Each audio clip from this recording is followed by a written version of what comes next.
Capítulo 1. El primer acuerdo. La noche había caído sobre Madrid con esa mezcla de ruido, neón y cansancio que siempre parecía cubrir la ciudad como una manta húmeda. Los bares de Malasaña comenzaban a llenarse, las terrazas recogían risas jóvenes, y los callejones quedaban bañados por una luz naranja que distorsionaba los rostros y hacía que cada sombra pareciera un testigo. En ese ambiente se movían Silvana y Clara, dos mujeres que, a simple vista, parecían cualquier cosa menos lo que realmente eran. Silvana, la mayor de las dos, rondaba los 40 y pocos. Tenía una elegancia seca y un magnetismo inquietante. No era exactamente bella, pero hacía que cualquiera la mirase dos veces. Sus ojos oscuros parecían estudiar a cada persona como si ya conociera sus miedos. Había trabajado años en recursos humanos, y decía con ironía que saber leer a la gente era la única habilidad útil que le había dejado la vida. Clara era distinta, 27 años, energía explosiva, sonrisa rápida, impulsiva hasta lo imprudente. Su vida parecía hecha a golpes de decisiones tomadas sin pensar. Llevaba meses viviendo en Madrid, intentando escapar de una historia familiar que prefería enterrar bajo fiestas, fotos en redes y amantes pasajeros. Pero bajo esa fachada vibrante había un vacío que la carcomía en silencio, la sensación constante de no significar nada para nadie.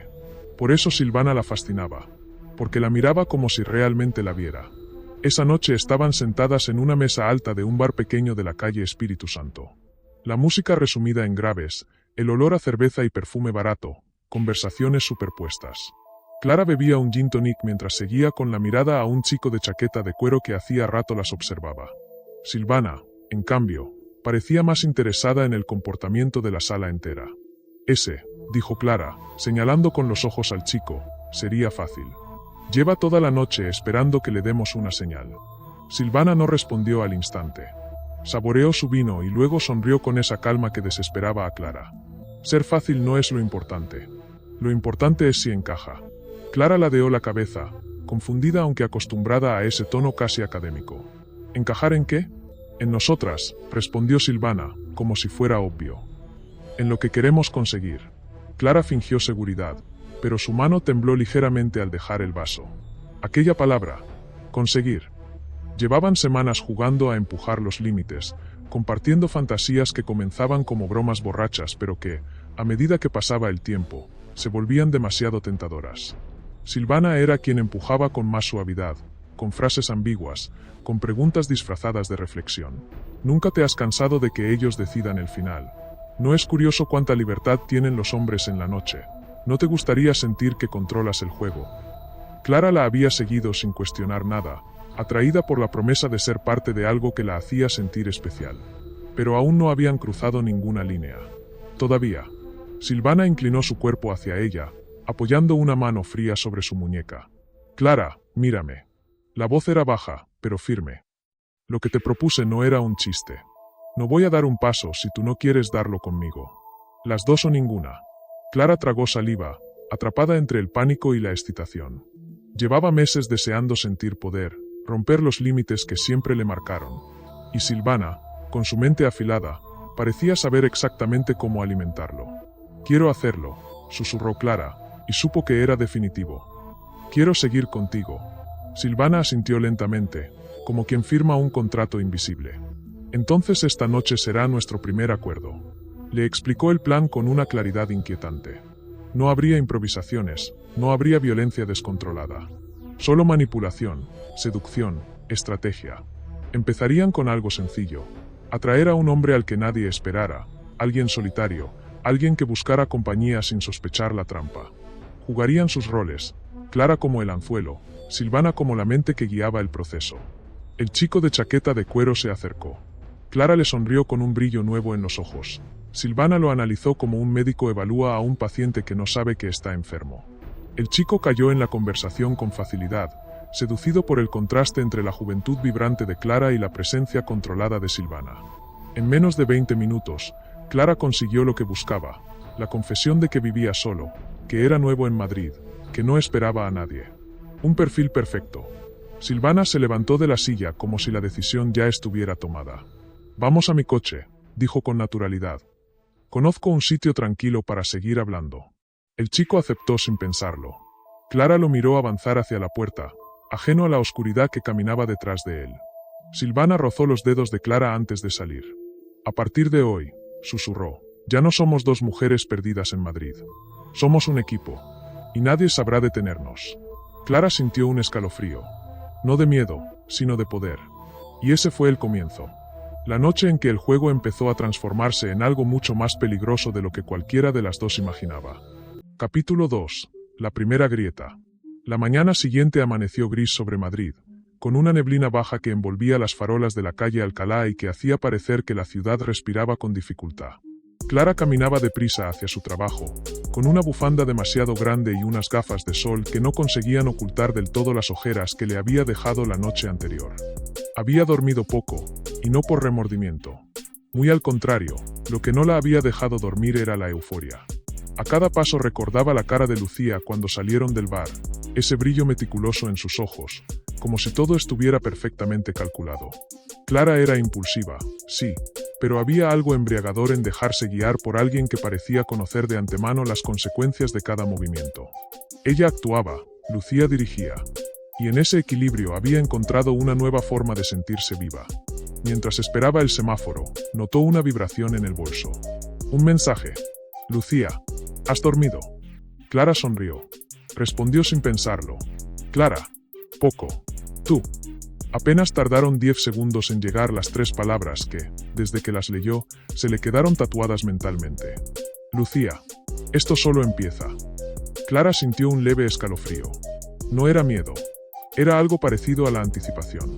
Como si hubiera estado toda la vida esperando a que alguien le diera permiso para romper las reglas del mundo. Sin embargo, la normalidad de la mañana le devolvió parte del control. En la oficina nadie sospechaba nada. Sus compañeros hablaban de informes, del nuevo jefe de área, del tráfico. La rutina parecía empeñada en borrar cualquier rastro de la noche anterior. Pero Clara no podía dejar de pensar en ello.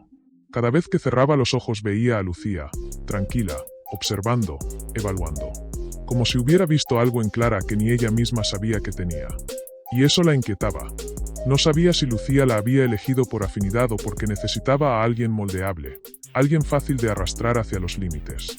A la hora de comer, Clara salió a la calle a tomar aire.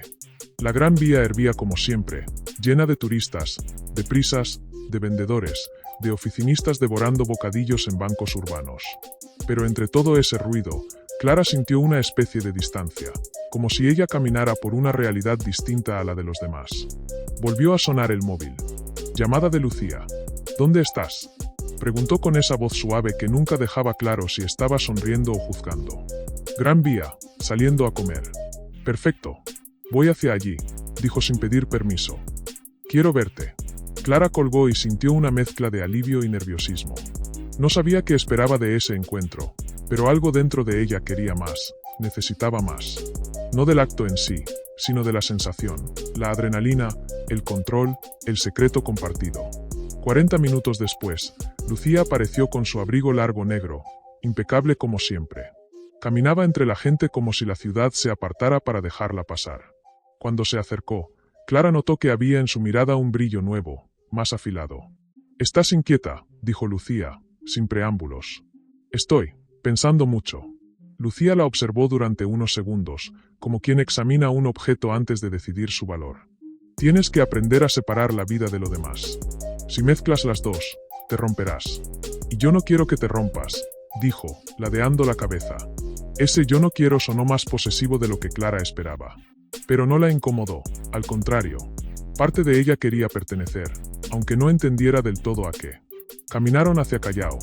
Lucía no hablaba mucho, pero su silencio era más intimidante que cualquier discurso. Finalmente se detuvo frente a un escaparate y se giró hacia Clara. Anoche fue un punto de inflexión, dijo. Y no se puede retroceder después de algo así. ¿Lo entiendes? Clara asintió, pero Lucía negó con la cabeza. No, quiero que lo digas. Lo entiendo, susurró.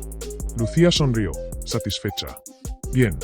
Entonces quiero enseñarte algo, dijo sacando su móvil. Clara lo tomó, vacilante. En la pantalla había un mapa de Madrid.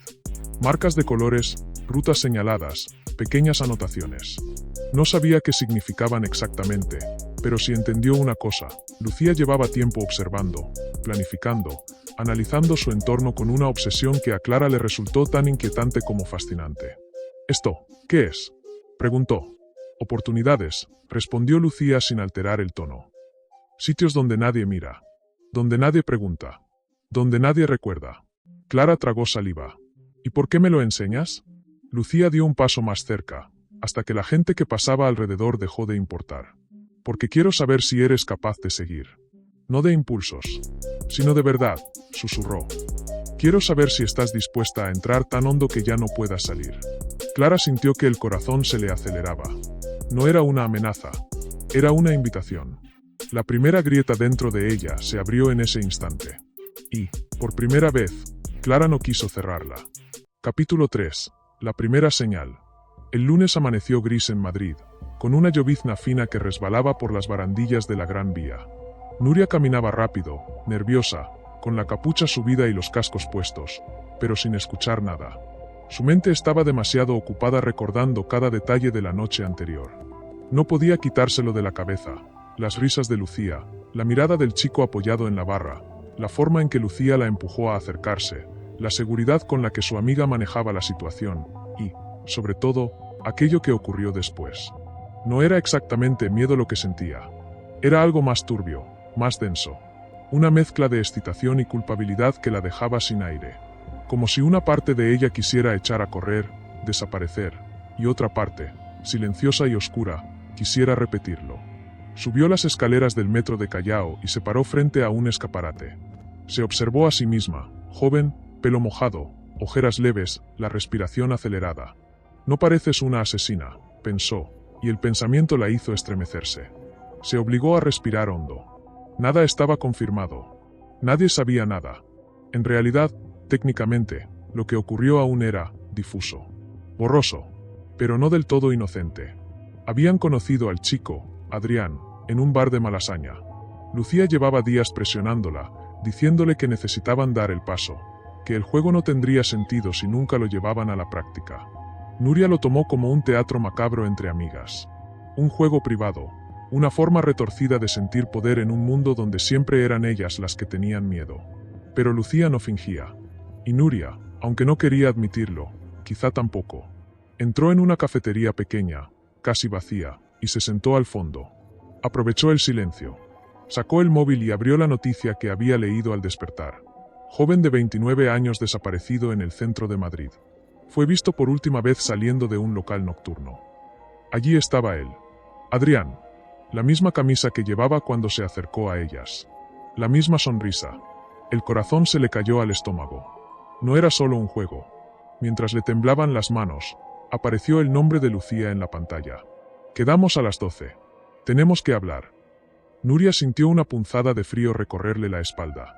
No era una invitación. Era una orden. Cuando Lucía llegó, caminaba con una seguridad insultante. Ni rastro de culpa. Llevaba gafas de sol enormes pese al cielo nublado y una coleta perfectamente tirante. Se sentó frente a ella como si aquello fuera una reunión rutinaria, un detalle más en la lista de cosas que resolver esa mañana. «Estás pálida», dijo, quitándose las gafas. «¿Has dormido algo?». Nuria negó con la cabeza. «Lucía, salió en las noticias. Él desapareció». Lucía no reaccionó. Ni un músculo. «Lo sé». Nuria sintió que la sangre le hervía. «¿Cómo que lo sabes?». «Porque lo esperaba», respondió ella con calma. «Nuria, anoche no hicimos nada que no quisiéramos hacer. Y él, bueno, él se expuso. Lo invitamos. Nos siguió. Nadie obligó a nadie».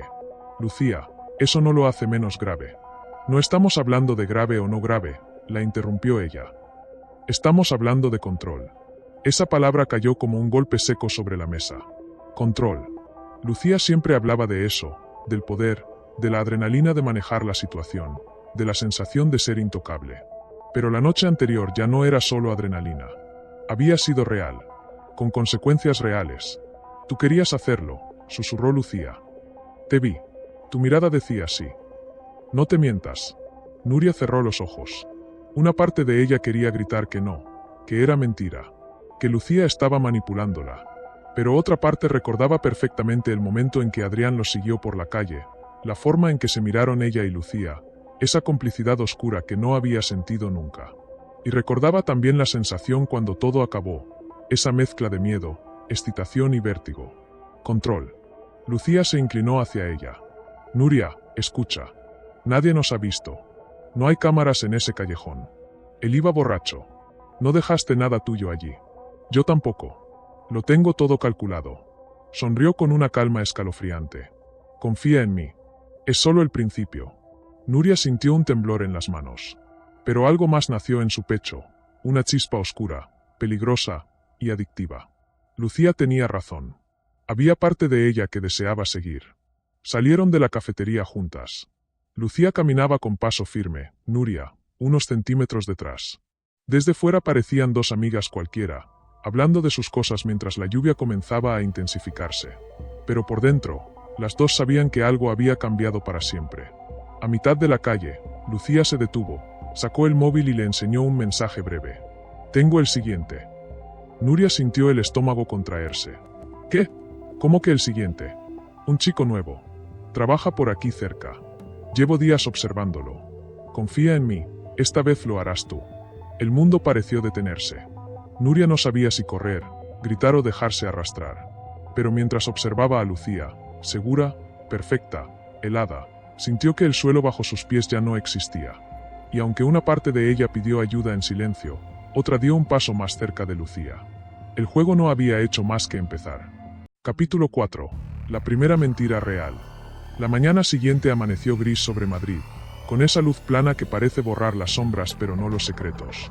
Lucía despertó sobresaltada, empapada en sudor, con la sensación de que alguien había estado de pie a los pies de su cama durante la noche. No era miedo, era otra cosa. Culpa. O la sombra torpe de algo parecido. El eco de la noche anterior regresó como un golpe seco. El chico del bar, la mirada que se apagó demasiado rápido, las manos temblorosas de ella, la voz suave de Vera guiándola como si fuera una niña perdida. Todo había ocurrido tan deprisa que Lucía apenas podía desordenar los recuerdos en un orden lógico. Vera, en cambio, lo había dejado todo limpio. Metódico. Cerrado. Como si lo hubieran ensayado. Lucía se incorporó y vio el mensaje en su teléfono. Vera, no pienses tanto. Hoy nos vemos a las 8. Tengo planes. Planes. La palabra le provocó un escalofrío. Planes de Vera nunca era algo simple.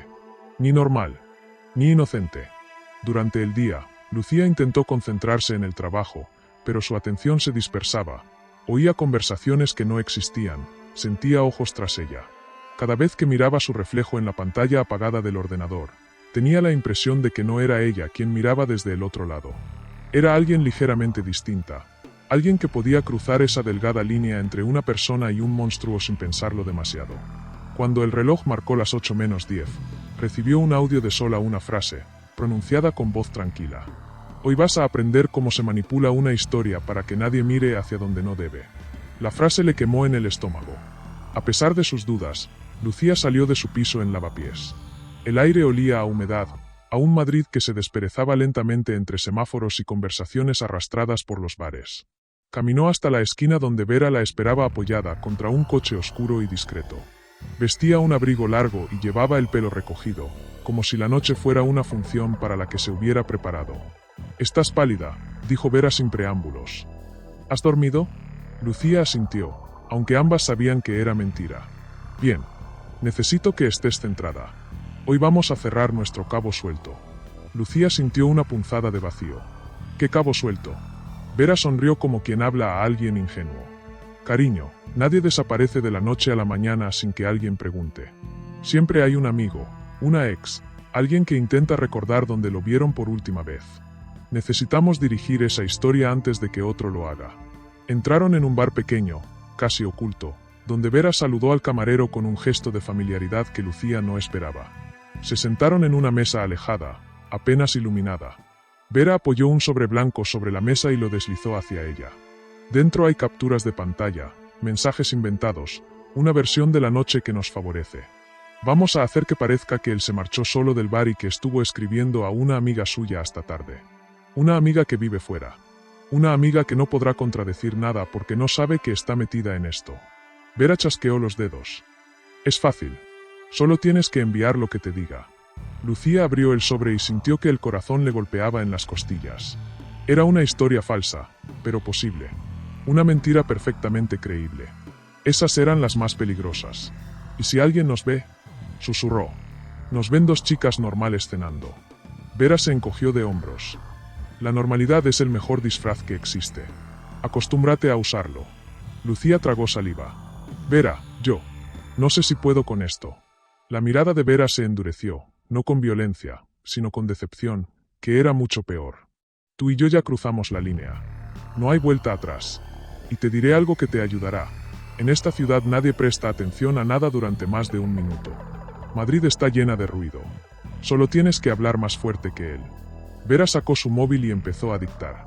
Lucía enviaba los mensajes con manos temblorosas.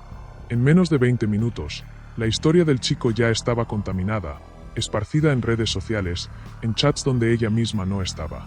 Una mentira que caminaba sola. ¿Ves? Vera sonrió satisfecha. Ya está. No somos criaturas de la oscuridad. Somos arquitectas. Construimos lo que otros recordarán.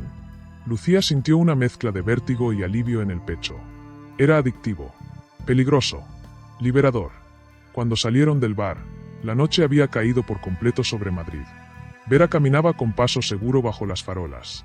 Lucía la siguió, atrapada entre la culpa y la fascinación, con la sensación de que acababa de firmar un contrato invisible del que ya no podría zafarse. Lucía, dijo Vera, deteniéndose de pronto. Hoy has dado tu primer paso real. Las primeras veces siempre duelen, las siguientes, te sorprendería lo que se siente. Y entonces Lucía lo entendió. No estaban simplemente ocultando un crimen. Estaban construyendo un método, un juego, una identidad. Y ella, sin querer, ya estaba dentro. Capítulo 5. El precio del silencio. La mañana del lunes amaneció turbia en Madrid, con un cielo gris que parecía aplastar los edificios. Clara caminaba rápido por la calle Orense, con la sensación de que cada paso hacía más ruido del que debería. Llevaba toda la noche sin dormir, repasando una y otra vez la escena que habían dejado atrás. No había sangre que la delatara, ningún objeto que pudiera vincularlas, pero aún así, su mente seguía atrapada en la misma frase. ¿Y si alguien vio algo? La policía aún no había identificado el cuerpo. Eso era una ventaja. Los periódicos no hablaban del tema, solo una breve nota en un digital local. Hombre hallado sin vida en un descampado de Valdebebas. Sin signos evidentes de violencia.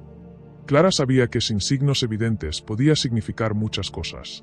Y también sabía que esa expresión no tardaría en cambiar cuando la investigación avanzara. Cuando llegó al café donde había quedado con Vega, la encontró sentada en la mesa del rincón, con las gafas de sol puestas y un gesto demasiado relajado para la situación. «Llegas tarde», dijo Vega sin levantar la mirada del móvil.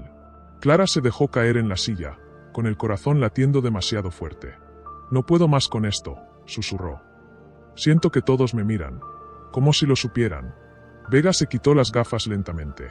Sus ojos, fríos como siempre, parecían estudiar cada temblor del cuerpo de Clara. «¿Sabes qué pasa contigo?», dijo, apoyando el codo sobre la mesa. «Crees que el mundo gira alrededor de tu culpa. Pero no gira. Créeme. No podemos seguir como si nada», insistió Clara. «No después de lo que pasó». Vega sonrió, esa sonrisa que Clara siempre había confundido con seguridad, hasta que descubrió que era otra cosa, control. «Claro que podemos seguir. Madrid está lleno de gente que desaparece sin dejar huella. No eres tan especial». Las palabras se clavaron como agujas. Clara sintió un nudo en la garganta, pero no sabía si era miedo, rabia o dependencia. Quizá un poco de todo. Vega se inclinó hacia ella. «Mira, Clara. Lo que hicimos fue un movimiento arriesgado, sí.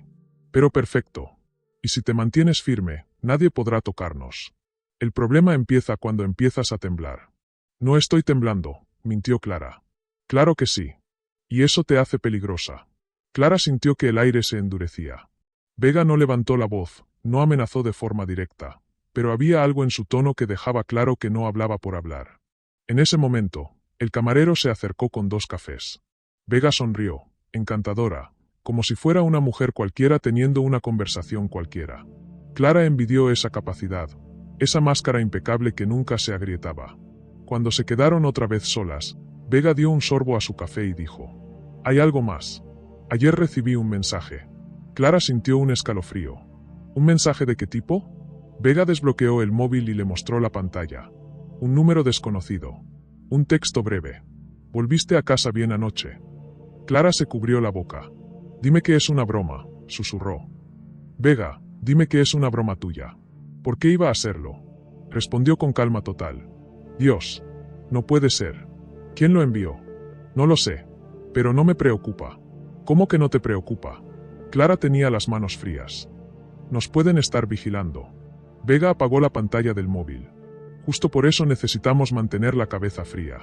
Y tú, precisamente tú, no estás en condiciones de hacerlo sola. Clara la miró, desconcertada. ¿Qué estás diciendo? Que te quedes conmigo unos días, dijo Vega, como si fuera la cosa más normal del mundo. En mi casa. Es lo mejor. Clara sintió su estómago encogerse. No sabía si quería eso. No sabía si podía confiar en ella. Pero también sabía que estar sola le estaba destrozando la mente. Solo, hasta que aclaramos lo del mensaje, añadió Vega, suave, casi cariñosa. No voy a dejar que nada te pase. ¿Vale? Clara tragó saliva. Vale. Cuando se levantaron para irse, Vega apoyó una mano en su espalda, guiándola hacia la salida. Parecía un gesto protector, pero Clara no podía quitarse la idea de que, en realidad, era un recordatorio. Yo tengo el control. Afuera, el aire frío de la Castellana la golpeó de lleno. Vega levantó el móvil otra vez y escribió algo que Clara no alcanzó a ver. ¿A quién le escribes? Preguntó. A alguien que puede darnos respuestas, contestó Vega, sonriendo apenas. Tú solo haz lo que yo te diga. Clara no replicó. Mientras caminaban juntas hacia el coche de Vega, comprendió que el problema ya no era solo la policía, sino la mujer que tenía al lado. Una mujer que quizás había cruzado esa línea mucho antes que ella. Y una mujer que, ahora, parecía dispuesta a arrastrarla más allá de lo que Clara jamás hubiera imaginado. Capítulo 6. La noche se dobla. La lluvia empezó a caer sobre Madrid antes de que dieran las 10. Un aguacero persistente que embarraba las aceras y obligaba a los taxis a frenar con un chirrido agudo. Ana caminaba deprisa, con el abrigo empapado y las manos en los bolsillos, tratando de que la humedad no calara también en su estado de ánimo. Desde que salieron del piso, Clara no había dicho una sola palabra. Algo en ella estaba roto, o demasiado tenso, como una cuerda a punto de partirse. Al llegar al portal, Ana vio a Clara apoyada en el interior, mirando por la cristalera como si estuviera observando una escena ajena. Parecía más alta, más rígida, más peligrosa, y a la vez más perdida que nunca. ¿Quieres hablar?, preguntó Ana, cerrando la puerta tras ella. Clara giró la cabeza muy despacio, como si necesitara tiempo para encajar la realidad en la que estaba. No tengo nada que decir. La voz seca, cortante. No era habitual. Clara, incluso en los peores momentos, siempre tenía palabras listas, frases afiladas con las que moldear el mundo a su gusto. Pero aquella noche había silencio en su sitio, un silencio que pesaba como un saco de piedras. Subieron las escaleras sin mirarse. Cuando entraron en el salón, Ana dejó caer el abrigo en una silla. Clara se sentó en el sofá, mirando las luces de Madrid que se filtraban por la ventana, anaranjadas, difusas por la lluvia. Lo de anoche, empezó Ana, con la voz temblorosa. No estaba previsto así. Clara se echó hacia atrás, cruzando las piernas. Los ojos brillaban con un fuego extraño. ¿Y cuándo ha estado previsto, Ana?, soltó con un tono casi burlón. No hay un manual para esto. Solo queda improvisar, como siempre. Ana sintió un golpe de frío en el pecho. Por primera vez, aquella dialéctica suave, peligrosa y fascinante que siempre acompañaba a Clara no le resultó seductora, sino amenazante. Llevabas días rara, dijo Ana, con algo de valor. Asustada. Y ahora parece que te ha cambiado la sangre. Clara sonrió. Una sonrisa pequeña, casi invisible, pero profundamente perturbadora. A veces, cuando cruzas un límite, ya no puedes volver atrás. Y eso, la mirada se volvió oscura, también tiene su belleza. Ana tragó saliva. Quería acercarse a ella, tocarle la mano, decirle que todo estaba bien. Pero algo más fuerte la detuvo, un presentimiento punzante, como si estuviera frente a una versión desconocida de su amiga. Clara, estás empezando a disfrutar demasiado, susurró Ana. Esto no es un juego. ¿No? Clara ladeó la cabeza. Tú fuiste la primera en proponérmelo. Tú querías vivir, ¿recuerdas? ¿Huir de tu rutina de camarera barata y jefes que te hablan como si fueras invisible? Yo solo abrí la puerta. Tú pasaste dentro conmigo. Ana sintió que el estómago le caía al suelo. Era verdad, pero no así. Nunca había imaginado que llegarían tan lejos. Que Clara cruzaría la línea del control emocional hasta ese abismo. Un trueno retumbó, haciendo temblar los cristales. Ana dio un paso atrás sin querer. Clara lo notó. Su mirada se volvió suave, casi tierna. No tengas miedo. No a mí, susurró. Esa frase, dicha con voz temblada y dulce, heló aún más la habitación. Ana comprendió que Clara no estaba intentando tranquilizarla, sino convencerla de algo. Mantenerla cerca. Aferrarla. Clara extendió la mano. Ven. Siéntate conmigo. Ana dudó. Su instinto gritaba. Su corazón luchaba. Pero su dependencia emocional, esa mezcla de fascinación, admiración y vacío que Clara sabía llenar, ganó la batalla. Se sentó junto a ella. Clara apoyó la cabeza sobre su hombro. Nos queda una noche larga, Ana. Y no podemos permitir que lo de ayer nos descontrole. Lo único que importa es seguir el ritmo. ¿El ritmo de qué?, preguntó Ana, con voz baja. Clara sonrió contra su cuello. El de nosotras dos. El de lo que estamos construyendo. La lluvia golpeaba las ventanas con más fuerza. Madrid parecía contener la respiración. Ana, sin saber por qué, sintió que esa noche no terminaría igual que todas las demás. Que algo estaba por romperse definitivamente. Y que, tal vez, ya era demasiado tarde para detenerlo. Capítulo 7. La grieta. La noche había caído sobre Madrid con un manto denso, tan espeso que parecía absorber los colores de las farolas. Desde la ventana del pequeño piso de Vallecas, Claudia observaba la ciudad como si mirara un tablero de juego. Las luces, los coches, las sombras que se movían en los portales, todo era un mapa vivo en el que ella, desde hace meses, había aprendido a moverse con una precisión infernal. Detrás de ella, sentada en el borde del sofá, Lara mantenía la mirada fija en el móvil, revisando por enésima vez el perfil de su próximo objetivo. Un hombre de 30 y pocos, recién llegado a Madrid, que no parecía tener demasiados amigos ni horarios fijos. Un solitario. Los preferidos de Claudia. Pero algo en el ambiente estaba distinto esa noche. Había una tensión tibia, casi imperceptible, como una corriente eléctrica que recorría la habitación sin que ninguna de las dos quisiera nombrarla. «Estás muy callada», murmuró Claudia sin despegar la mirada de la ventana. Lara no respondió de inmediato. Sus dedos seguían moviéndose sobre la pantalla, pero su mente estaba lejos, atrapada en un torbellino de pensamientos que no lograba ordenar. «Solo pienso», respondió al fin. «Últimamente, no sé. Siento que vamos demasiado rápido». Claudia giró la cabeza lentamente, arqueando una ceja. Era una expresión que no necesitaba palabras, ya transmitía lo que pensaba. «¿Estás dudando?». No lo decía, pero su mirada lo preguntaba todo. «¿Rápido?», repitió con un tono casi suave. «No estamos haciendo nada distinto de lo que tú misma querías desde el principio». Lara dejó el móvil sobre la mesa, respiró hondo y se levantó. Caminó unos pasos por el salón, intentando encontrar una frase que no encendiera la pólvora que sabía que Claudia escondía bajo la piel. «Clau, no digo que quiera parar», dijo, eligiendo las palabras como si pisara cristales. «Solo digo que quizás necesitamos, no sé, pensar las cosas con más calma». Claudia esbozó una sonrisa lenta, peligrosa.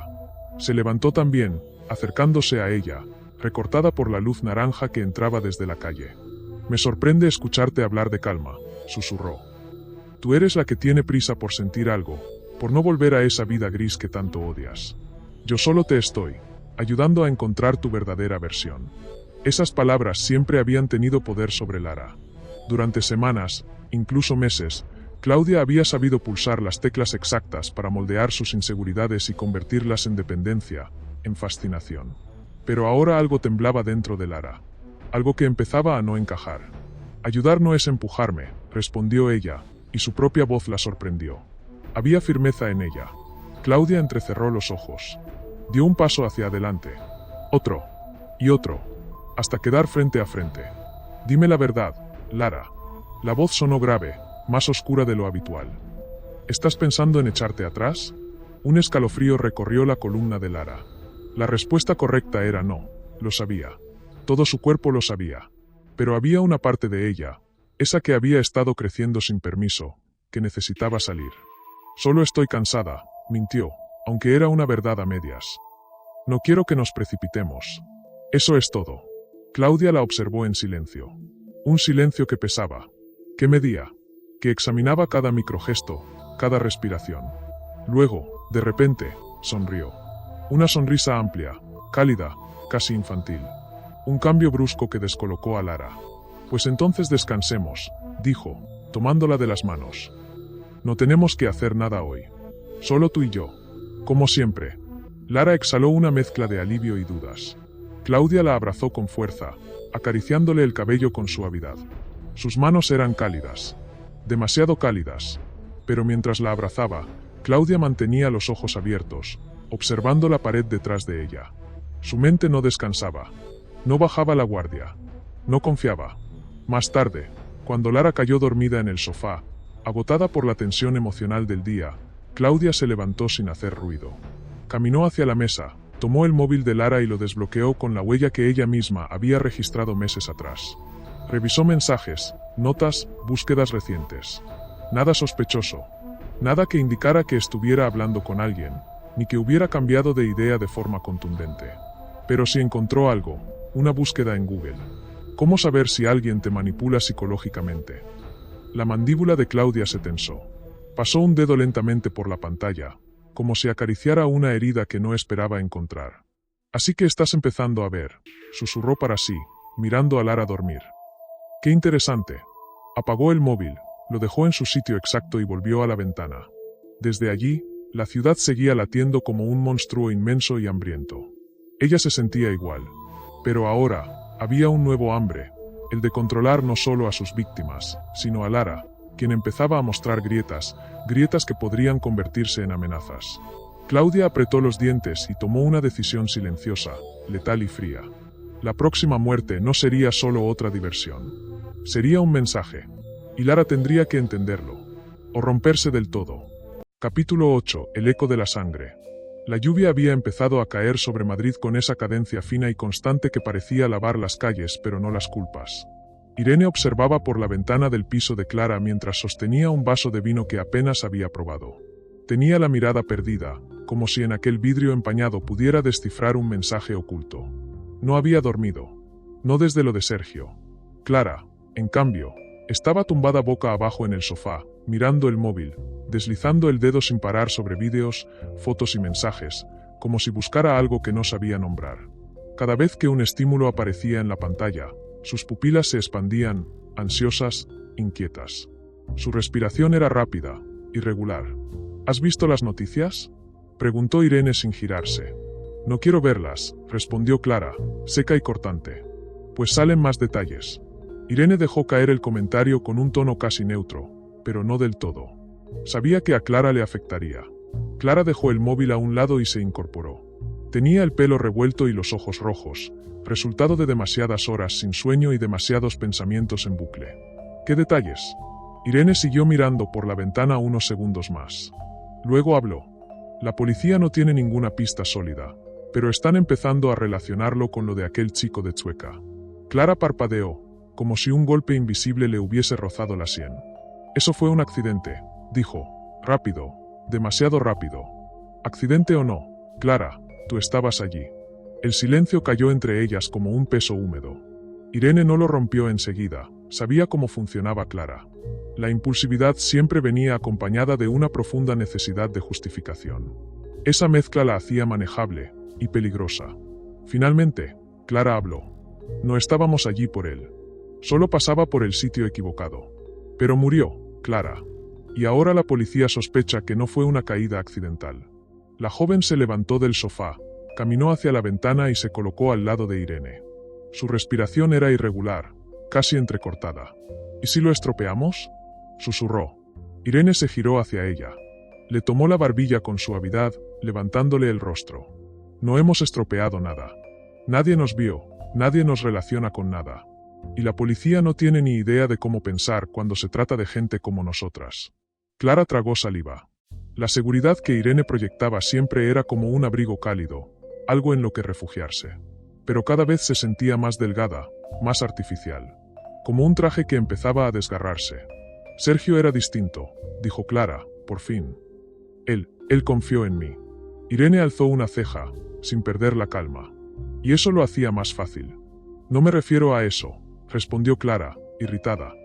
Me refiero a que, cayó. Un temblor recorrió sus manos. Irene la sostuvo por los hombros y la guió hacia la mesa. La sentó con suavidad, como a una niña asustada. Clara, escucha.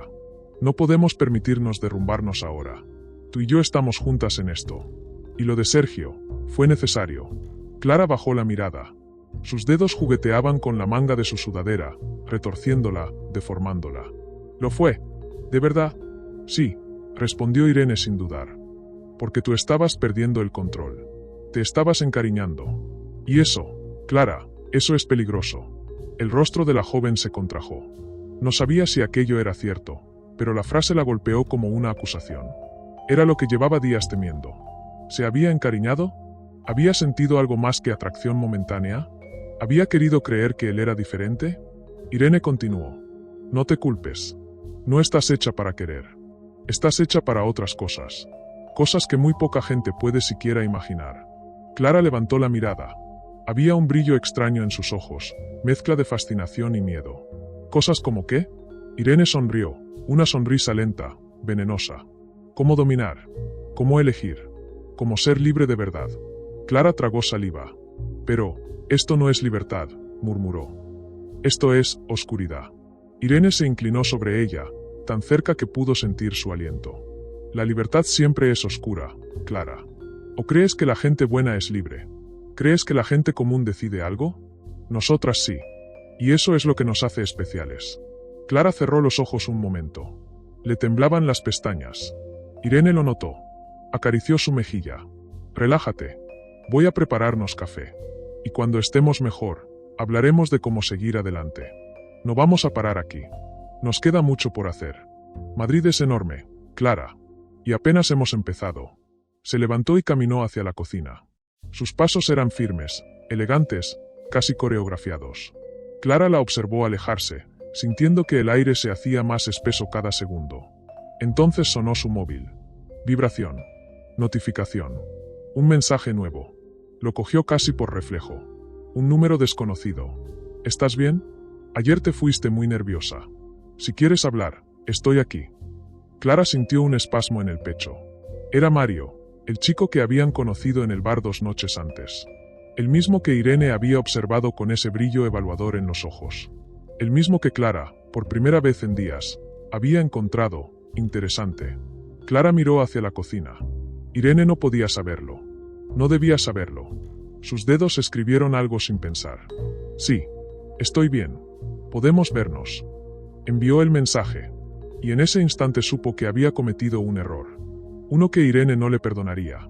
Uno que cambiaría el camino de ambas para siempre. Capítulo 9. La grieta. La noche cayó sobre Madrid con una brusquedad impropia del verano.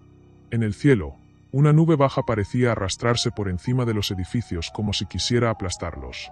Clara caminaba deprisa por la acera de la calle Alcalá, sin mirar a nadie, con el abrigo cerrado hasta el cuello.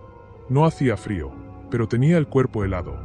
Desde aquella última vez en Lavapiés, algo dentro de ella había empezado a resquebrajarse, como una grieta que crece sin ruido hasta que un día el cristal entero se desploma.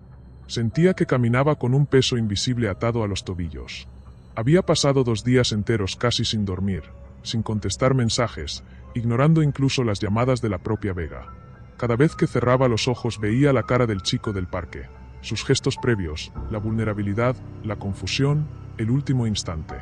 Y lo peor era que no sabía si aquello que la estaba rompiendo era remordimiento, o miedo de lo que vendría después. Cuando llegó al café donde había quedado con Vega, se detuvo frente al cristal. La vio dentro, sentada en la mesa del fondo, impecable, tranquila, con el móvil entre las manos. Parecía una mujer que controla su vida al milímetro. Clara tragó saliva y entró. Por fin, dijo Vega sin levantar demasiado la voz. Pensaba que me ibas a dejar plantada. Clara se sentó despacio. Notaba las manos temblorosas. Necesitaba pensar, murmuró. Vega la observó, ladeando la cabeza con una mezcla de curiosidad y preocupación impostada.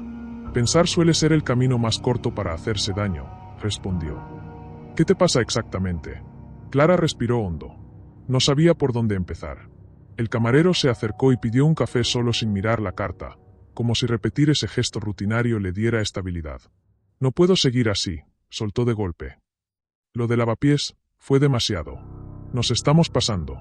Nunca pensé que... Calló, incapaz de formular la frase entera. Vega apoyó los codos en la mesa y entrelazó los dedos. Su mirada se volvió más fría, más analítica, casi clínica. Clara, escúchame, nada de lo que hacemos ocurre sin que tú quieras, dijo con suavidad envenenada. No eres una niña a la que laven el cerebro. Tú elegiste estar ahí. Y lo hiciste bien. Muy bien. Bien, susurró. No puedo dormir, Vega. Tengo pesadillas.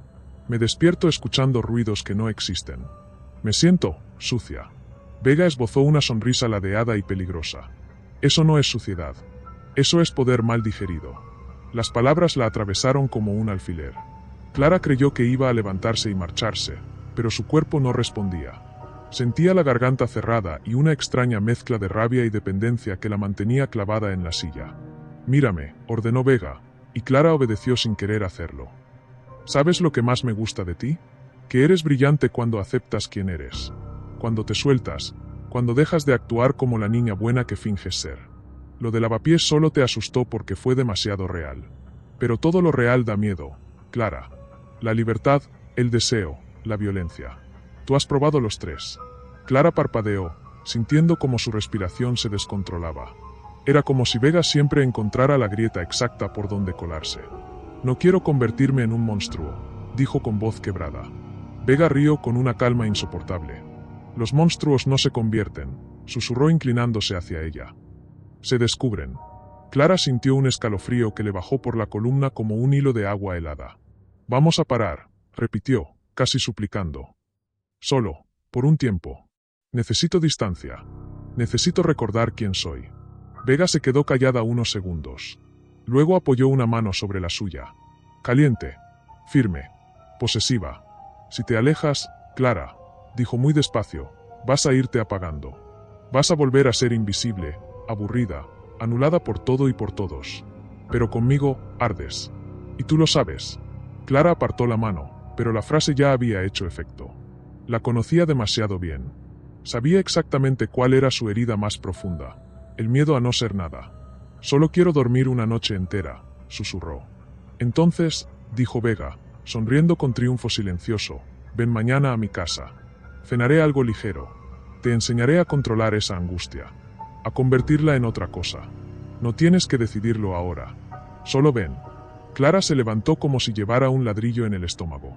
No prometió nada. No negó nada. Salió del local con la sensación de que la grieta de dentro se estaba ensanchando, y que Vega sabía exactamente cómo romperla del todo. Mientras caminaba hacia el metro, una última idea la golpeó. Si Vega estaba tan tranquila, tan segura, era porque ya tenía un plan. Y ese plan la incluía a ella, quisiera o no. La noche, de repente, pareció más oscura que nunca. Capítulo 10. El efecto dominó. La noche había caído sobre Madrid como una manta húmeda, cargada de electricidad, esa electricidad que se siente cuando algo está a punto de romperse.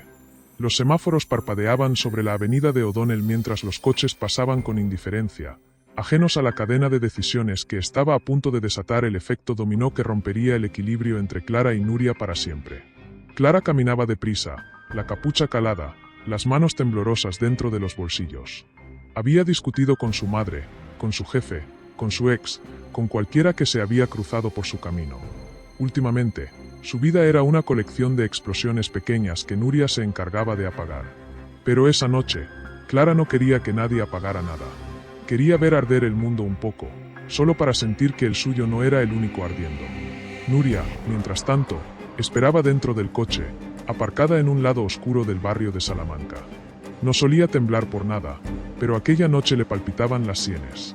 Desde hacía semanas sentía que Clara se escapaba de sus manos, como si la cuerda invisible que siempre había controlado empezara a aflojarse. Y cuando las cosas se aflojaban, para Nuria solo había una solución: tirar más fuerte. Clara regresó al coche y cerró la puerta de golpe. «Ha salido mal», dijo sin mirar a Nuria.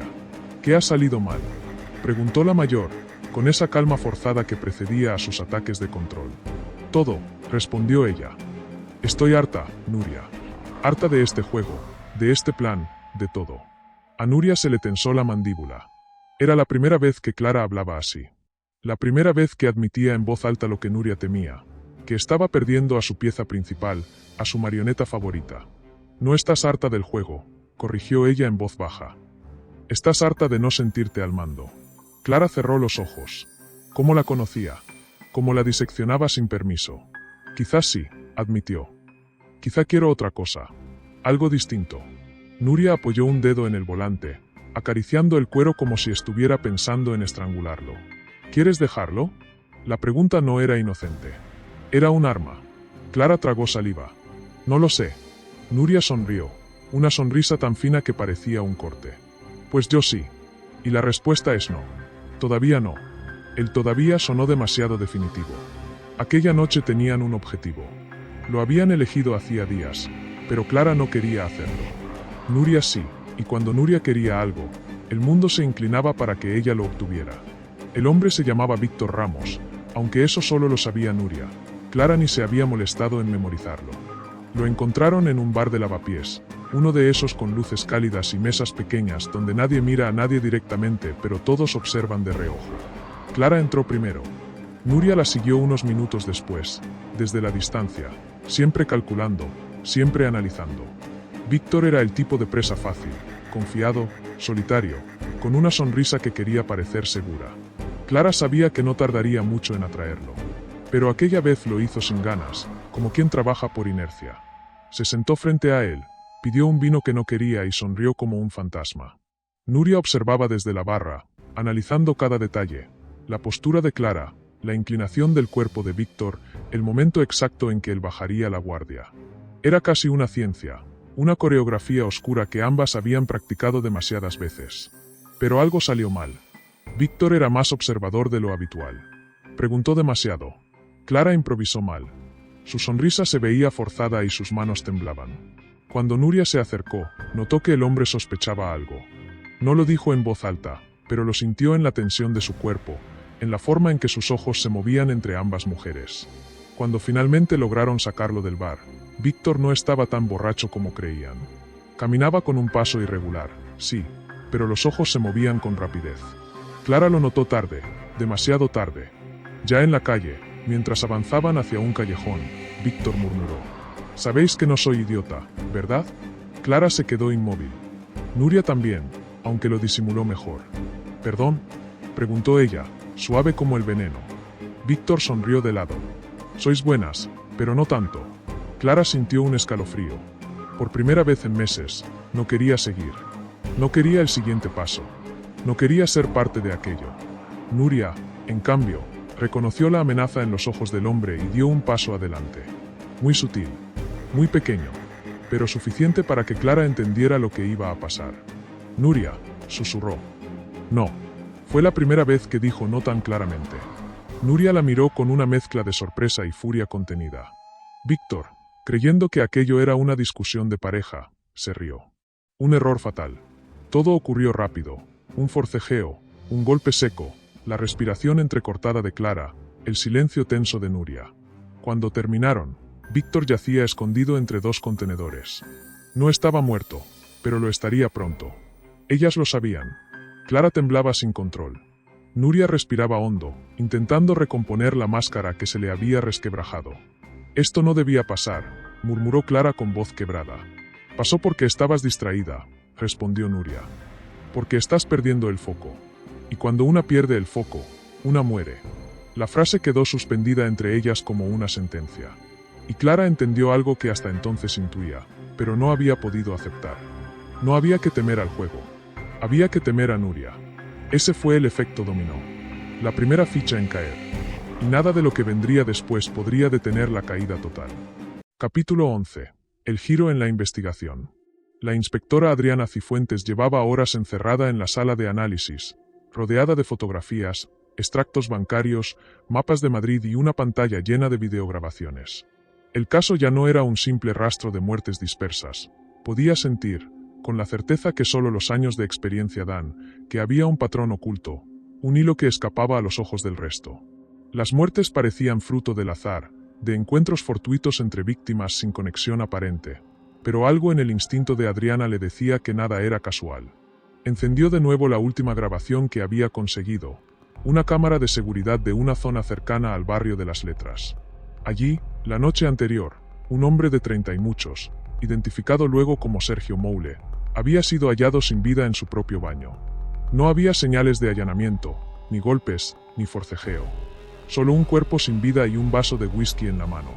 El informe preliminar hablaba de paro cardíaco inducido por una posible mezcla de alcohol y drogas. Pero Sergio no consumía. Su familia lo había repetido una y otra vez. Adriana pausó la imagen. A lo lejos, apenas perceptibles entre sombras y luz amarillenta de farolas, dos figuras femeninas cruzaban la calle. Una llevaba chaqueta de cuero y caminaba con paso firme, como si marcara el ritmo. La otra, más joven, parecía dudar por un instante antes de seguirla. Adriana hizo zoom.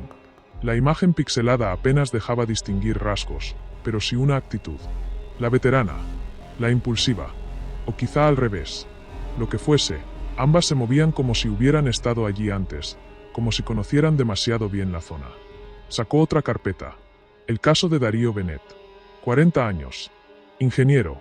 Encontrado muerto en un aparcamiento subterráneo cerca de Atocha. Supuesta caída accidental entre coches. Sin testigos.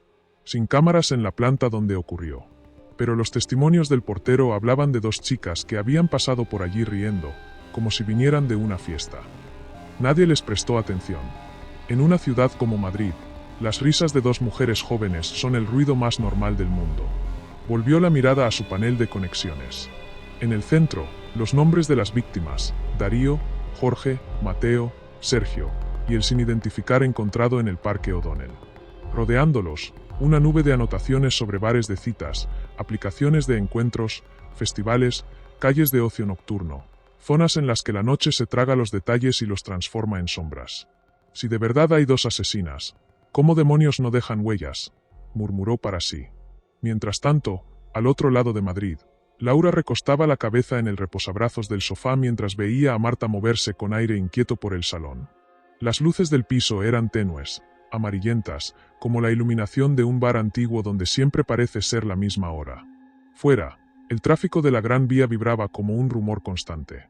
«Te veo nerviosa», dijo Laura con media sonrisa, la voz ronca de cansancio. «Estás dando vueltas como si el suelo tuviera brasas». Marta se detuvo un segundo.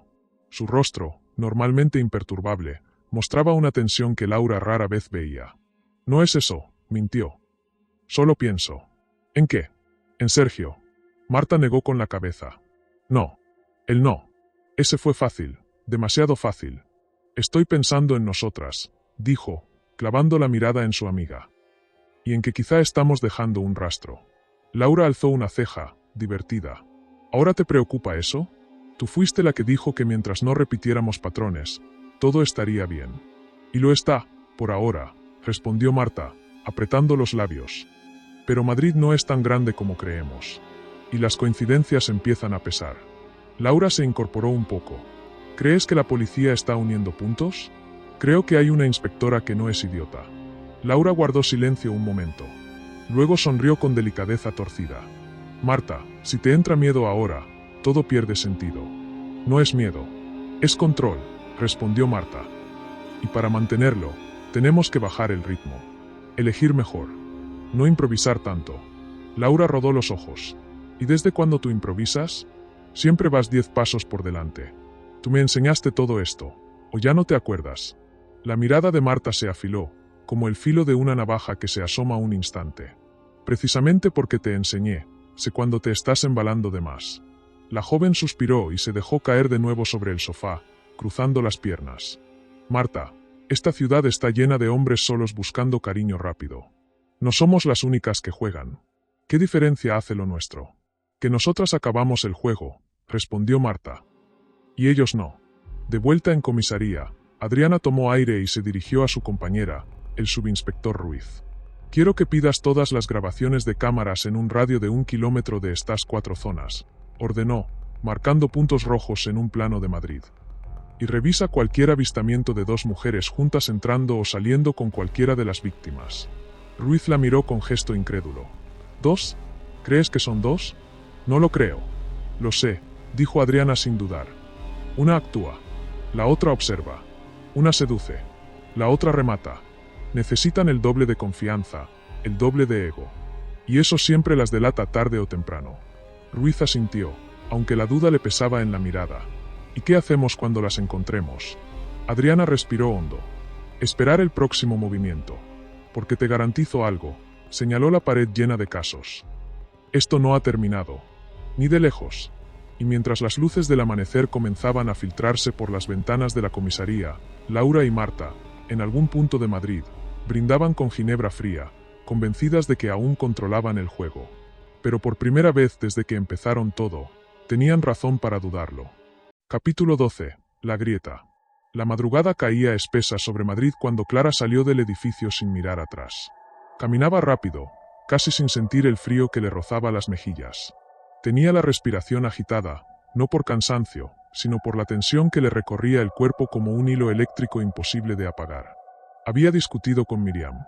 Una discusión real, de las que dejan un hueco en el estómago. Un taxi pasó por la calle, pero no levantó la mano. No quería hablar, no quería que nadie la mirara. Necesitaba silencio. Necesitaba pensar. A lo lejos, la Gran Vía ya empezaba a despertar. Luces rojas en los semáforos, motos acelerando, repartidores bostezando.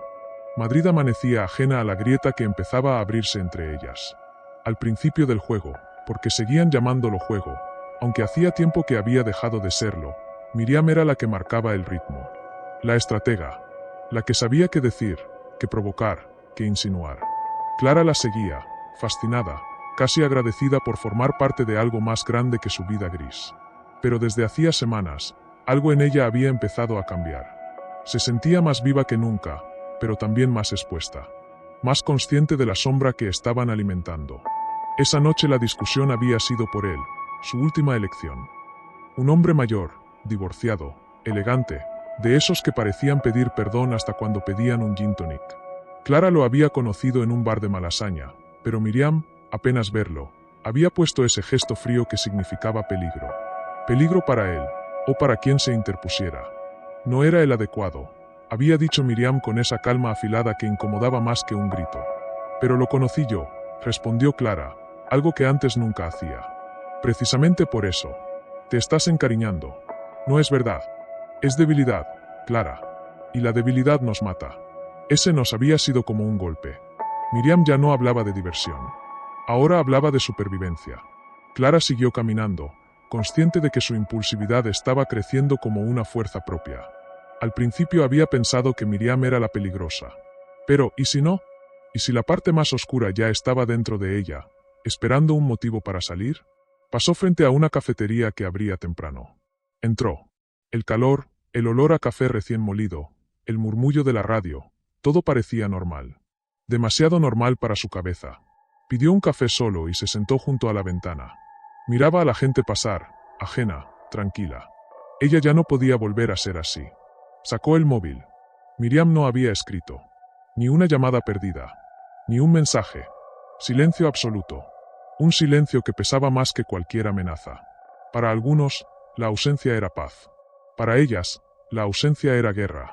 Clara dio un sorbo al café, pero apenas lo sintió. Su mente corría en otras direcciones. Recordaba las palabras de Miriam, su mirada calculadora, su sonrisa apenas movida cuando algo le convenía. Miriam era experta en leer personas, y en destruirlas si hacía falta. Clara siempre había pensado que Miriam era la líder. Pero esa mañana, por primera vez, se preguntó si quizá Miriam tenía miedo de perder el control sobre ella. Cuando acabó el café, decidió volver al piso. No por reconciliarse, no por obedecer. Necesitaba mirar a Miriam a los ojos y entender hasta dónde estaban dispuestas a llegar. Las dos. Necesitaba saber quién era realmente el peligro. Al llegar al edificio, se quedó quieta unos segundos. La puerta estaba entreabierta. Un detalle pequeño, casi invisible, pero Miriam no cometía errores pequeños. Subió las escaleras con el corazón acelerado y la respiración contenida. Cuando empujó la puerta del piso, el silencio la recibió como un manto pesado. Había olor a perfume, el de Miriam, pero también algo más, algo metálico, tenue, inquietante. Miriam, susurró. No hubo respuesta. Avanzó por el pasillo. Sus pasos parecían demasiado fuertes en aquel silencio exagerado. Llegó al salón. Todo estaba ordenado. Demasiado ordenado. El tipo de orden que alguien deja cuando quiere ocultar que algo ha ocurrido. Sobre la mesa había algo que no debería estar allí. El móvil de Miriam. Apagado. Abandonado. como si hubiera salido con prisa, o como si se lo hubieran arrancado de las manos. Clara sintió un escalofrío. Por primera vez desde que empezaron su juego, tuvo la sensación clara de que alguien las estaba observando. Alguien que ya sabía quiénes eran. Alguien que había entrado en su círculo sin que ellas lo notaran. «Miriam, ¿dónde estás?», murmuró con un hilo de voz. La grieta entre ellas ya era real. Pero había algo peor. Había una grieta en su mundo. Una grieta por la que estaba entrando algo oscuro. Más oscuro incluso que ellas. Y Clara, sin saberlo, estaba a punto de descubrirlo. Capítulo 13. El error que no vieron venir. La madrugada caía sobre Madrid como una sábana húmeda, espesa, cargada de un silencio que no tranquilizaba, oprimía. En el piso de Vega, la luz tenue de una lámpara cálida trazaba sombras que se estiraban como dedos en las paredes. Lucía estaba sentada en el borde del sofá, moviendo una pierna con agitación. No había dormido. No podía. Desde lo de Óscar, su víctima más reciente, algo en su interior había empezado a desmoronarse con un ruido que solo ella podía escuchar. Vega, en cambio, parecía exactamente la misma de siempre. Ordenada, calculadora, fría. Preparaba café en la cocina como si la noche anterior no hubieran limpiado sangre del suelo de un apartamento ajeno mientras reían para disimular el temblor de sus manos. Como si no hubieran salido del edificio en silencio, respirando a medias, con la sensación ardiente de haber cruzado una línea que ya no les permitía volver atrás. «No puedes seguir así», dijo Vega sin mirarla, removiendo la taza. «Tu ansiedad me está poniendo nerviosa». Lucía levantó la vista, ojerosa, con el labio inferior vibrándole. «Es que, siento que esta vez salió mal. No sé por qué, pero lo siento», espetó ella, casi susurrando. «No sé si cerré bien la puerta del piso. Es como si hubiera olvidado algo». Vega se giró con lentitud, apoyándose en la encimera. Su mirada era un pozo oscuro de paciencia forzada. «La puerta estaba bien. Yo la revisé. Deja de inventarte fantasmas para justificar que te estás viniendo abajo». Lucía quiso replicar, pero en ese momento el móvil de Vega vibró sobre la mesa. Ella lo tomó y leyó el mensaje sin mostrar reacción. Lucía tragó saliva. «¿Quién es?», preguntó. «Una tontería del trabajo», respondió Vega, dejando el móvil boca abajo. Mentía. Y Lucía lo sabía. Lo supo como se saben las verdades que duelen antes de que alguien pronuncie una sola palabra. Todo en Vega, desde la rigidez en los hombros hasta la forma en que apretaba los labios, gritaba que estaba ocultando algo. Lucía se levantó. Dio unos pasos inquietos por el salón. Respiraba rápido, como si el aire no le entrara. «Vega, he estado pensando. Quizá deberíamos parar. Solo por un tiempo. Solo hasta que las cosas se calmen», propuso, sin atreverse a mirarla directamente. La risa de Vega fue tan suave que resultó más inquietante que si hubiera gritado. «¿Parar? ¿Ahora quieres parar?», preguntó ella, como si fuese un chiste. «Y dime, Lucía, ¿qué hacemos si la policía aparece por aquí porque alguien rompió a hablar? ¿Qué hacemos si tú, con tu carita de niña confundida, decides contarlo todo en un ataque de culpa?» Lucía sintió el golpe de las palabras como un bofetón. No respondió, porque no había forma de defenderse. Vega siempre sabía dónde atacar. «Yo no voy a hablar», murmuró. «No lo sé», replicó Vega, acercándose despacio. «Estás muy inestable últimamente. Y no puedo cargar con los errores de las dos». Lucía retrocedió un paso. «¿Qué significa eso?». Vega la observó durante unos segundos interminables, como si evaluara posibilidades, rutas de escape, riesgos, espacios entre sombras. «Significa», dijo por fin, «que si tú fallas, nos hundimos las dos. Y yo no pienso hundirme». El silencio entre ambas fue tan tenso que parecía capaz de romper los cristales de las ventanas. Lucía se sentó de nuevo, pero esta vez su respiración era más pausada. Algo dentro de ella empezaba a transformarse, no miedo, sino una lucidez peligrosa, delgada, afilada. «Si yo caigo, tú también caes», dijo con una calma inesperada. Vega no respondió. Simplemente se dio la vuelta y volvió a la cocina. Pero había una grieta en su postura. Una grieta que nunca había estado allí. Horas después, Lucía salió del piso sin decir adiós. Caminó por Madrid con el corazón en un puño, sintiendo que algo había cambiado entre ellas de una manera irreversible. Era como subir a una montaña rusa sin cinturón y notar, de repente, que la barrita de seguridad estaba suelta. No vio la furgoneta gris que la observaba desde la esquina. No vio al hombre dentro. No vio el cuaderno en el asiento del copiloto. El cuaderno donde alguien había escrito, con letra obsesiva, una frase repetida decenas de veces. 2 mujeres, 2 depredadoras, y todo depredador deja rastro.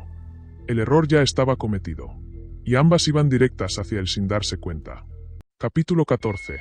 El ruido de la caza.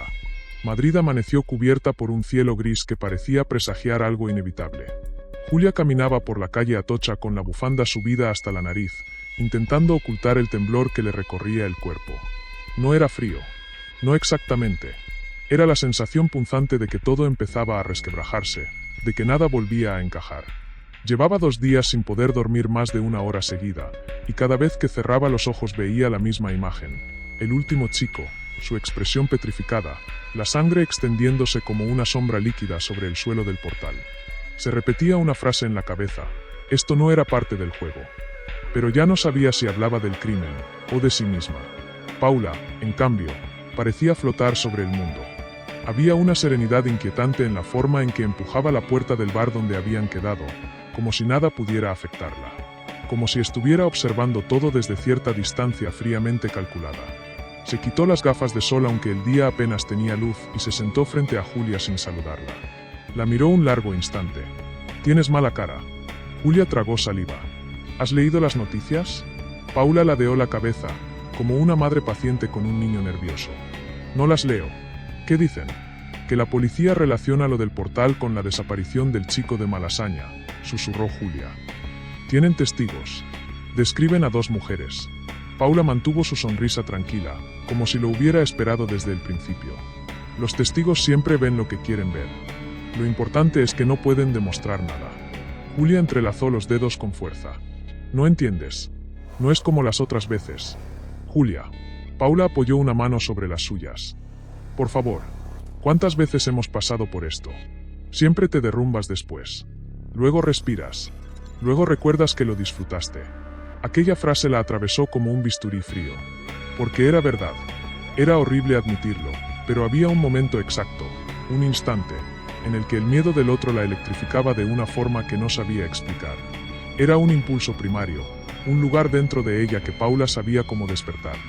Solo que ahora, por primera vez, Julia no sabía si había sido placer o manipulación. «No quiero seguir», murmuró, casi sin voz. Paula se echó hacia atrás, estudiándola. «Claro que quieres». «No, Paula. Esta vez no». La mujer mayor cruzó las piernas despacio. Su mirada se volvió más estrecha, más calculadora. «¿Y qué vas a hacer? ¿Decirlo? ¿Confesarlo todo? ¿Entregarme? ¿Sabes qué ocurriría?» Julia sintió un peso helado hundírsele en el pecho. «Que no te creerían», continuó Paula con un tono suave, casi cariñoso. «Todo te señala a ti. Tu móvil, tus mensajes, tus búsquedas, tus restos en las escenas. ¿Crees que no lo pensé desde el principio?» Julia la miró horrorizada. «¿Me has usado?» Paula sonrió. «No, no del todo. Digamos que somos un equipo, pero uno de los 2 hace más trabajo que el otro». La camarera dejó 2 cafés sobre la mesa, interrumpiendo el silencio. Julia respiró hondo, sintiendo que estaba a un paso de algo irreversible. Tenía que levantarse, largarse, desaparecer. Pero una parte de ella estaba paralizada, enredada en los hilos invisibles que Paula había tejido alrededor de su mente durante meses. Paula tomó su taza con calma. «Esta noche, una última salida. Solo una. Después paramos. Lo prometo». Julia negó con la cabeza. «No quiero. Voy a irme a casa. Necesito pensar». «Ya has pensado demasiado, cariño», susurró Paula. Hubo un instante de tensión densa. Julia recogió su bolso y se levantó. No sabía a dónde iba, solo que tenía que alejarse de Paula. Tenía que romper el círculo. «Julia», la llamó ella con un tono tan suave que parecía un abrazo.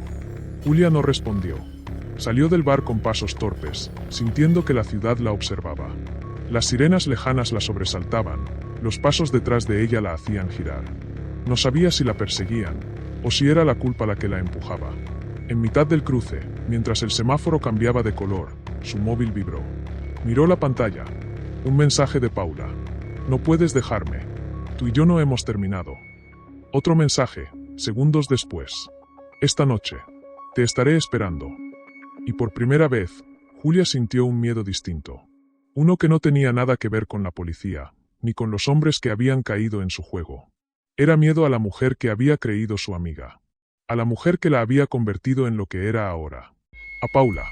Capítulo 15. El precio final. La lluvia golpeaba las ventanas del pequeño apartamento donde Claudia se había refugiado las últimas 48 horas. No había encendido las luces. El silencio era espeso, solo interrumpido por el sonido del tráfico lejano. Madrid amanecía gris, pero dentro de la vivienda el ambiente parecía aún más opaco, cargado de ansiedad y restos de culpa. Su teléfono vibraba sobre la mesa, un mensaje de Vera, pero Claudia no tuvo el impulso de leerlo. Estaba agotada, emocionalmente desgarrada. Todo había ido demasiado lejos. Desde la última muerte, aquella que se les había escapado de las manos más de lo normal, había empezado a notar algo diferente en Vera. Más fría, más dominante, más peligrosa. Claudia siempre había creído que controlaban lo que hacían, que había un pacto entre ellas, un rompecabezas retorcido pero equilibrado. Vera conducía, pero ella decidía cuándo parar. Sin embargo, en las últimas semanas, Vera había acelerado, rompiendo límites sin consultarle. Y eso la aterrorizaba. Claudia respiró hondo, intentando calmar el temblor que le recorría los dedos. No podía seguir así. Había pensado decenas de veces en irse de Madrid, desaparecer, cortar con todo. Pero Vera no la dejaría marcharse. No después de todo lo que habían hecho juntas. No después de convertir sus secretos en un arma. Y Claudia lo sabía muy bien. Vera conocía todos los detalles de su vida. Podía hundirla con una sola palabra. El móvil volvió a vibrar. Otro mensaje. Luego una llamada. Y después, silencio. Un silencio que le resultó más inquietante que cualquier sonido. Pasaron 3 horas antes de que alguien llamara al timbre. Claudia sintió como un escalofrío subía por su espalda. Caminó despacio hasta la mirilla y, cuando vio a los 2 agentes de policía en la puerta, su corazón se detuvo por un instante. ¿Lo sabían? ¿Habían descubierto algo? ¿Vera la había traicionado? Pero no. No se trataba de eso. ¿Claudia Romero? Preguntó uno de ellos con voz firme. Tenemos que informarle de algo. ¿Podemos pasar? Ella asintió, incapaz de articular palabra. Se hizo a un lado y dejó que entraran en el salón oscuro. Se ha encontrado el cuerpo de una mujer, dijo el agente más joven, mientras el otro observaba discretamente la habitación. Necesitamos que venga a identificarlo. Claudia sintió que el aire se le escapaba de los pulmones. ¿Una mujer? Susurró, aunque ya sabía la respuesta. Lo sabía antes de escucharla, antes incluso de que los agentes la miraran con una mezcla de gravedad y precaución. Vera Blanc. Su amiga cercana. Claudia se tambaleó. Se apoyó en la mesa para no caer. El agente intentó acercarse, pero ella levantó la mano para detenerlo. No quería consuelo, ni explicaciones, ni mentiras. Quería entender. Quería saber quién había sido capaz de hacer aquello. Vera era muchas cosas, pero jamás imaginó que acabaría así. Durante el trayecto en coche, los pensamientos la desgarraban. ¿Había sido un hombre? ¿Una venganza? ¿Un ajuste de cuentas? ¿O tal vez alguien había descubierto lo que hacían ambas? Mientras tanto, los agentes conversaban en voz baja, sin saber que cada palabra punzaba la sensibilidad de Claudia. Al llegar al depósito, el mundo pareció detenerse mientras avanzaba por aquel pasillo metálico y helado. Cada paso era una punzada en su estómago. Cuando levantaron la sábana y vio el rostro sin vida de Vera, Claudia tuvo que morderse el labio para no gritar. La expresión de la mujer no era de miedo, sino de furia. Esa furia que siempre había escondido bajo una máscara de control. Y ahora estaba congelada para siempre. La inspectora a cargo del caso apareció entonces, una mujer de alrededor de 40 años, de mirada astuta. Claudia, dijo suavemente, necesitamos que responda unas preguntas. Sabemos que usted era la última persona con la que Vera tuvo contacto. Claudia la observó con ojos húmedos pero secos de lágrimas. Ya no podía llorar. Su mente trabajaba a toda velocidad, intentando recomponer lo que había pasado, intentando encontrar una explicación que no la arrastrara a ella también. ¿Creen que la mataron?, preguntó finalmente. La inspectora sostuvo la mirada unos segundos antes de responder.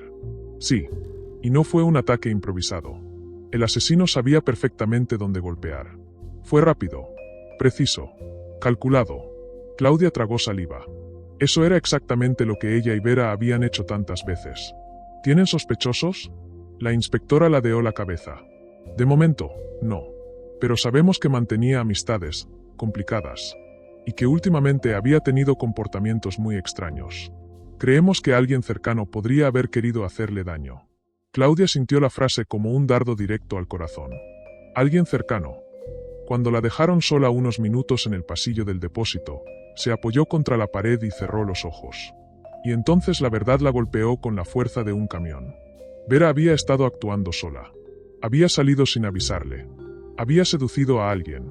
Había jugado a su juego favorito, pero sin Claudia. Tal vez pensó que no la necesitaba. Tal vez pensó que podía manejarlo sola. Y había perdido. Pero con el cuerpo sin vida de Vera aún ante sus ojos, Claudia comprendió algo más profundo. Ahora estaba sola. Y en el mundo que ambas habían construido, la soledad era el mayor peligro de todos. Porque no tardarían en buscar culpables. Y ella era la única pieza que quedaba en pie. Respiró hondo, levantó la cabeza, y tomó una decisión que cambiaría el resto de su vida. «Quieren a un culpable», susurró. «Pues tendrán uno». No sabía aún a quién señalaría. No sabía si la verdad saldría a la luz. Pero sabía algo con absoluta claridad. Era capaz de mentir mejor que nadie. Vera la había moldeado a su imagen. Y ahora le tocaba a ella continuar. El juego no había terminado. Había empezado de nuevo. Fin.